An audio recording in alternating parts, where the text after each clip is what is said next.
The reason why I'm recording this is I have made a decision that I'm going to go ahead and post this as our first Awkward Monday video for two reasons. One, this is real life. This really happened, and this is something that is important to talk about, I think. And number two is that this is the essence of what I am really hoping our channel can be about. It can be, about topics that come up in our real lives and how we deal with it, and, hopefully be able to help somebody in the long run. I'm not going to post a lot about Michaela in this episode. She's not here, for one. And number two, I kind of don't want to bring up this for her because it was really, really hard on her as well.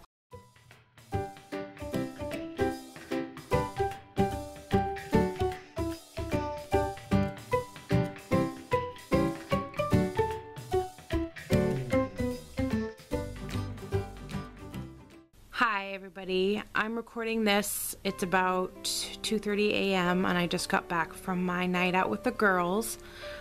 And we had gone out to sing karaoke and just kind of hang out. We haven't been doing that a lot lately like we used to, and it was really fun. A couple people showed up that I hadn't seen in a really long time, and it was just fun to sing and, goof off, and it was just a really, it was supposed to be a really fun night. But something happened, and I thought I would go ahead and talk about it. You kind of need a little bit of background, so here it is. At the end of 2012, I lost two people in my family.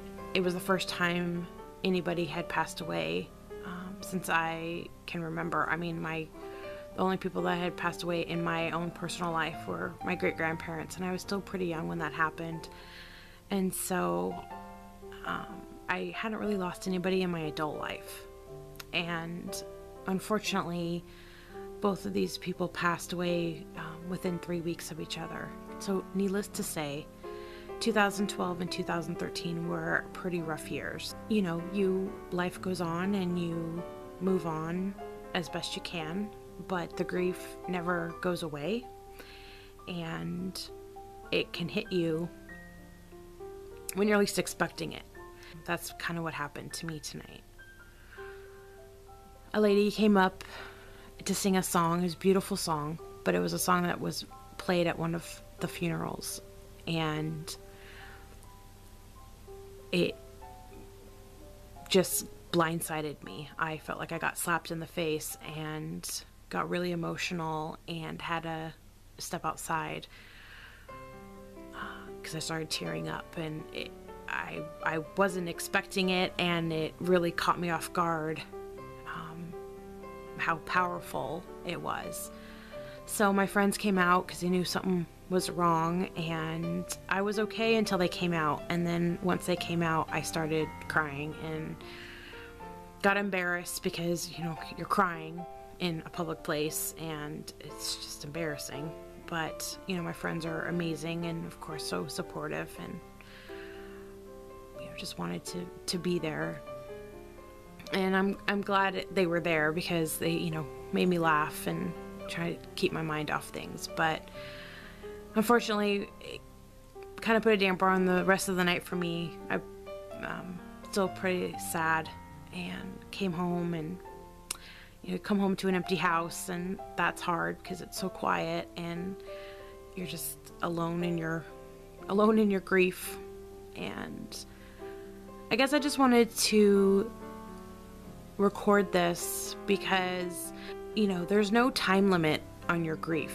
It never goes away, and it gets manageable maybe, or you learn to, live your life again without the constant pain, that sickening feeling in the pit of your stomach, or just your heart stops breaking maybe a little bit. You never forget, but it becomes a little less painful, I guess. I can just only say from my experience. I haven't had I kind of call it an episode. I haven't had an episode like this in quite a few months, and so it took me kind of by surprise. And when it happens, just kind of out of the blue, it brings up all the old pain and feelings, and it's kind of hard to shake it off. And so I'm having a hard time shaking it off right now. And so I felt like I just wanted to record this because it's something that unfortunately a lot of people have gone through or will go through, and I know maybe I can just tell you that it's painful, but you know, you get through it. And if you have good friends and family around you, it's a lot of times it's easier to get through it. But I don't know, in a weird kind of way, it feels a little good to be sad about it, because I feel like I haven't been sad about it in a while. I know that sounds probably really crazy, and it's probably all sorts of psychoanalyzing going on. Alright, you probably could psychoanalyze this a lot, but I don't know, maybe I'm glad that those feelings are still there, that I'm still sad about it, because I never want to not miss them, I guess, is the best way to say it. I don't know, I'm not making really much sense. That's probably why I'm recording this, because I just kind of want to get it all out. But I'm angry. I'm angry that they're gone, and that I'm sad, and I'm angry that I'm alone right now, and I'm just mad because I'm sad. I don't like to be sad, but I don't know.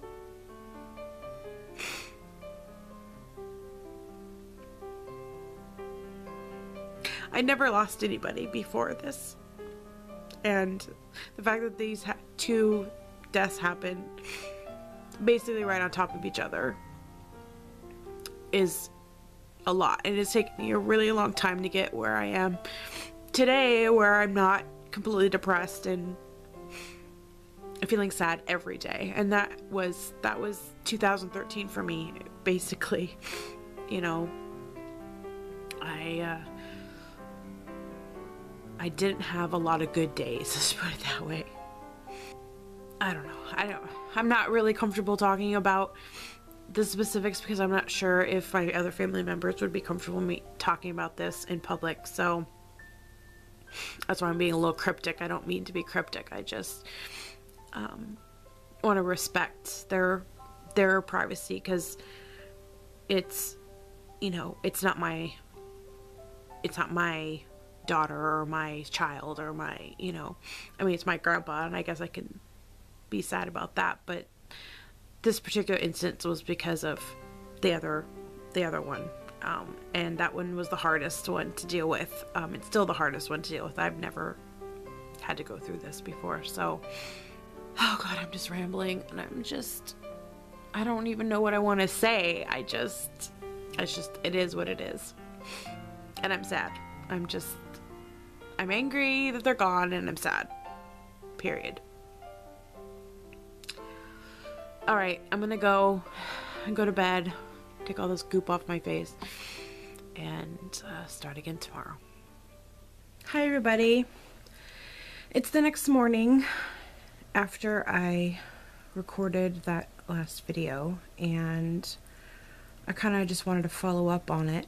I feel like I got run over by a truck. So yeah, I wasn't drinking, so I'm not like hungover or anything, but I feel like I am emotionally hungover, if that's a thing. I stayed up for a couple hours after I recorded last night, and just couldn't sleep, and was a little emotional and teary, and had to kind of get that out. But as you know, it kind of makes you really tired the next day. I'm feeling better, definitely, but the effects of this are kind of lingering. I just wanted to add some information about what we did for Michaela when all of this was going down. It basically was her entire 4th and 5th grade year, and I was lucky enough to be able to come up with a grief plan at her school. They were completely and 100% amazing to both her and me, and actually my entire family. They were so supportive, and they did everything in their power to help Michaela through this. We were extremely fortunate and lucky to have a school psychologist on staff at her school. And so when this kind of all came up, I was actually really nervous about it, but I kind of put that aside for the betterment of my child and went and talked to the psychologist and let her know what was going on. She started going to therapy. At first, the psychologist would check in with her every week to see how she was doing, if she needed to talk, that, you know, wasn't anything formal. And then pretty much her entire 5th grade school year, from November to probably May, she was in counseling once a week officially, because that was after everything happened, kind of when she needed it the most. And then after a while, she would check in with Michaela every week, and if Michaela wanted to talk, she could. If she didn't, then she didn't have to. And it was a brilliant move, honestly. It really helped her, and it kind of gave her some power over her life, and just in the act of saying, no, I don't need to talk about it, gave her some, you know, steps through the grieving process. So if that's one thing I can hopefully make you take away from this video, is that if you need help, ask for help.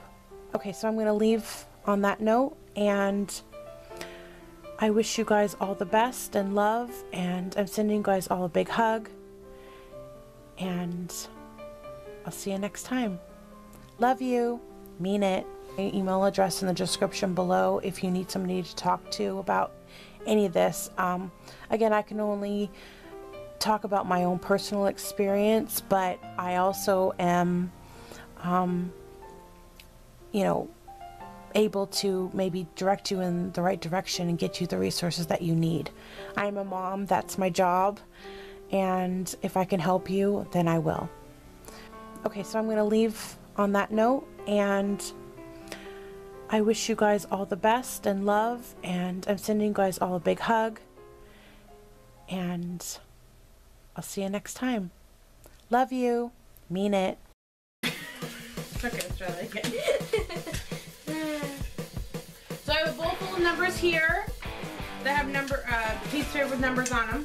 Duh. 1 through 10. 1 through 10. And then we have our baby food. So all labels are off, they're all numbered.